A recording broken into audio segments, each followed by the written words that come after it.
Hello friends, welcome to KV special channel. आप सब जानते हो मैंने अपने चैनल पर डिफरेंट कोर्सेज स्टार्ट किए हुए हैं फॉर DSSB प्रिपरेशन 2021 के लिए। जो भी बच्चे डिफरेंट टीचिंग एग्जाम्स देंगे उन सब के लिए साइकोलॉजी के कुछ वीडियोस मैंने ऑलरेडी अपलोड कर दी है। वो अगर अभी तक नहीं देखे तो ज़रूर देखिएगा। लिंक मैं आप लोगों के साथ डिस्क्रिप्शन बॉक्स में प्रोवाइड कर दूँगी। फ़िलहाल हम कर रहे हैं जीके, और जीके की जो मैंने सीरीज स्टार्ट की है उसमें हम देखते हैं top 10 questions based on the previous year question papers with explanation, और जिसमें मैं बहुत सारे फैक्ट्स भी ऐड कर देती हूँ, बहुत सारी इन्फॉर्मेशन भी ऐड कर देती हूँ। तो कम टाइम में आपके लिए ये जो वीडियोस है वो मैक्सिमम बेनिफिट देती है। आइए करते हैं क्लास स्टार्ट करने से पहले कहना चाहूँगी कि अगर अभी तक चैनल को सब्सक्राइब नहीं किया है तो सब्सक्राइब ज़रूर कर लेना, और सब्सक्राइब के साइड में ना एक बेल आइकन होगा, उसको प्रेस जरूर करना ताकि आपको नई वीडियोस की नोटिफिकेशंस टाइम टू टाइम मिलती रहे। प्रीवियस वीडियो में मैंने आप लोगों को एक क्वेश्चन दिया था होमवर्क के लिए, और मैंने पूछा था कि एग्रीकल्चर ऑफ फिश को क्या कहते हैं। एग्रीकल्चर ऑफ फिश को क्या कहते हैं? तो राइट आंसर बेटा हो जाएगा पिसीकल्चर।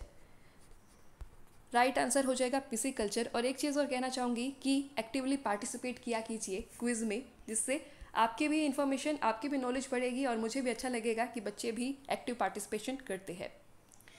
नेक्स्ट स्क्रीन पर देख सकते हो क्वेश्चन, आज का फर्स्ट कह सकते हो। डैश को स्थानीय भाषा में एलिफेंट हिल्स भी कहा जाता है। Which one of the following is known by the name of elephant hills? Option 1 is Nilgiri पहाड़िया, ऑप्शन बी इज अनामलाई पहाड़िया, ऑप्शन सी इज इलायची पहाड़िया, ऑप्शन डी इज तपोवन पहाड़िया। So Nilgiri hills, Anamalai hills. तो राइट आंसर बेटा इसका हो जाएगा अनामलाई हिल्स। एंड एक और एक्स्ट्रा इन्फॉर्मेशन इसमें जोड़ना चाहूँगी कि अगर आप लोगों से पूछा जाए कि highest peak of Anamalai hills कौन सी है, तो राइट आंसर हो जाएगा अनामुदी। राइट आंसर हो जाएगा अनामुदी। तो ये वाली इन्फॉर्मेशन आपको यहाँ से मिल जाती है। अगर बात करूँ तपोवन पहाड़ियों की, तो ये वाली जो पहाड़ियाँ है ये लाई करती है आपकी झारखंड में। ये लाई करती है झारखंड में तपोवन हिल्स। मूव ऑन करते हैं नेक्स्ट क्वेश्चन पर। स्क्रीन पर देख सकते हो next question, question number 2। Dash विभिन्न पारिस्थितिक तंत्रों में मौजूद जीवों की विविधता का एक मापन है। ऑप्शन 1 इज जैव विविधता, ऑप्शन बी इज जैव भूगोल, ऑप्शन 3 इज ज्वारंदी मुख, ऑप्शन 4 इज खाद। सो इंग्लिश में भी इस क्वेश्चन को ज़रूर बोलना चाहूँगी कि dash is a measure of variation at the genetic species and ecosystem level. Option 1 है बायोडाइवर्सिटी, ऑप्शन 2 है biogeography, option 3 is estuary, option D is fertiliser. तो राइट आंसर क्या हो जाएगा? राइट आंसर हो जाएगा बेटा जैव विविधता। बेसिकली जैव विविधता क्या होता है? जैव विविधता में आप कह सकते हो कि जितने भी डिफरेंट काइंड्स ऑफ लाइफ या फिर animals, plants, fungi, micro organism, जो भी वैरायटी में आपको देखने को मिलते हैं अर्थ पर, और जो एक कम्युनिटी को पूरा फॉर्म करते हैं वो, और उनके हैबिटेट्स, जो भी उनका आवास है, उन सब को मिला करके जो एक हेल्दी एनवायरनमेंट को फॉर्म करते हैं, तो उसको कहते हैं बायोडाइवर्सिटी। आशा करती हूँ कि आप लोगों को बायोडाइवर्सिटी समझ आ गया होगा, जो बच्चे बायोलॉजी का इतना टच में नहीं है।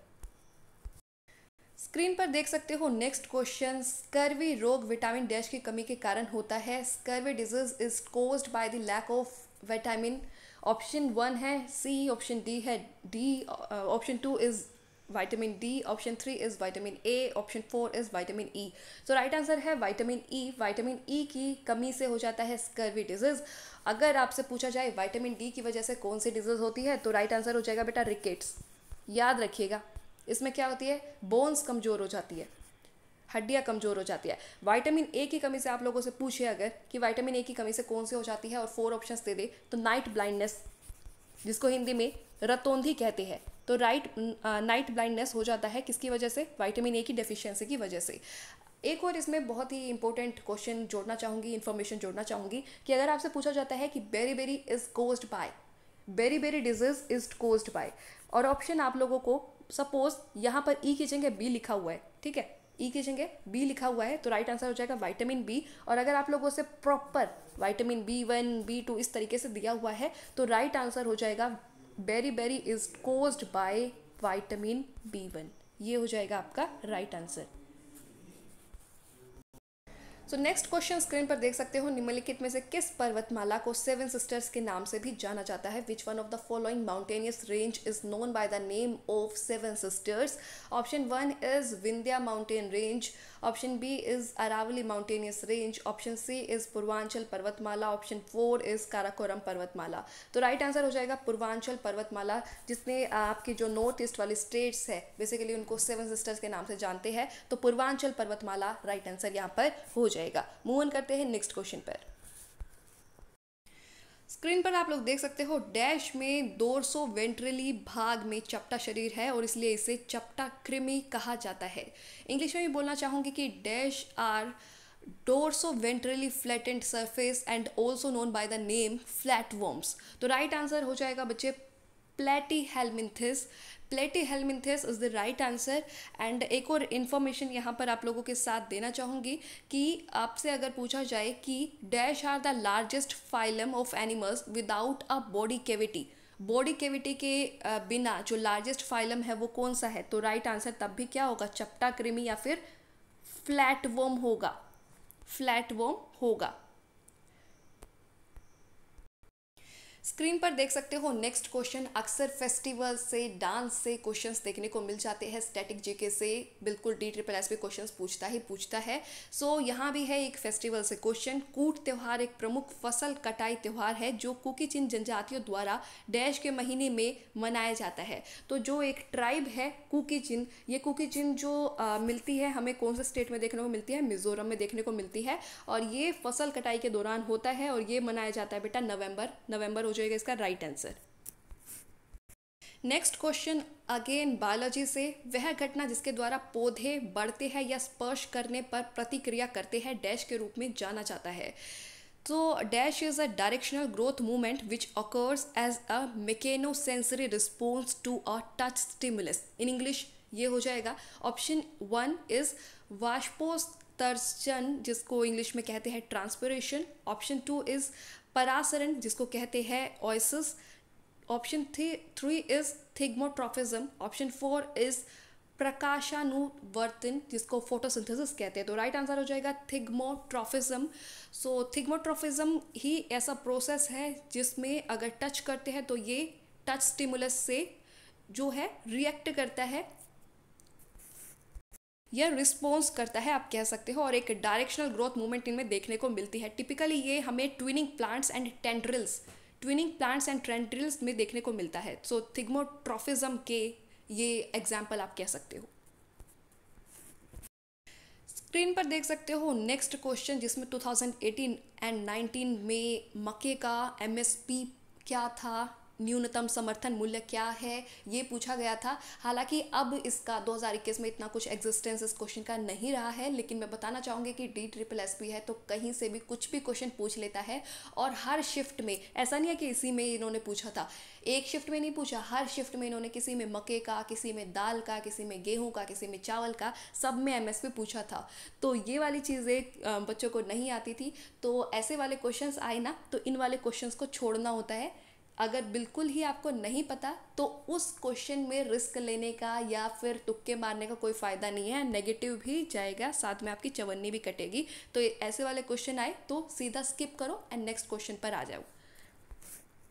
जैसे अब हमने नेक्स्ट क्वेश्चन पर मूव ऑन कर लिया ना, एग्जाम में भी ऐसे ही करना है, ठीक है? जिसका बिल्कुल भी सिर पैर कुछ नहीं पता है ना, ज़रा सा भी नहीं पता है, 2 ऑप्शंस भी नहीं पता है, तो वो वाले क्वेश्चंस बिल्कुल छोड़ने हैं, ठीक है?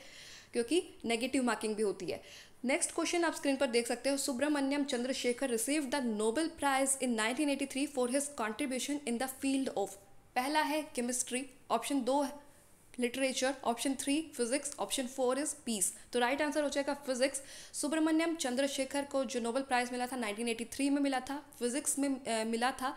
बेसिकली इन्होंने क्या किया था, इन्होंने जो है सितारों के विकास और संरचना पर अपने विचार रखे थे, मतलब कि जो स्टार्स के स्ट्रक्चर एंड इवोल्यूशन प्रोसेस पर अपने विचार रखे थे, उनके लिए इनको मिला था नोबेल प्राइज़ इन 1983।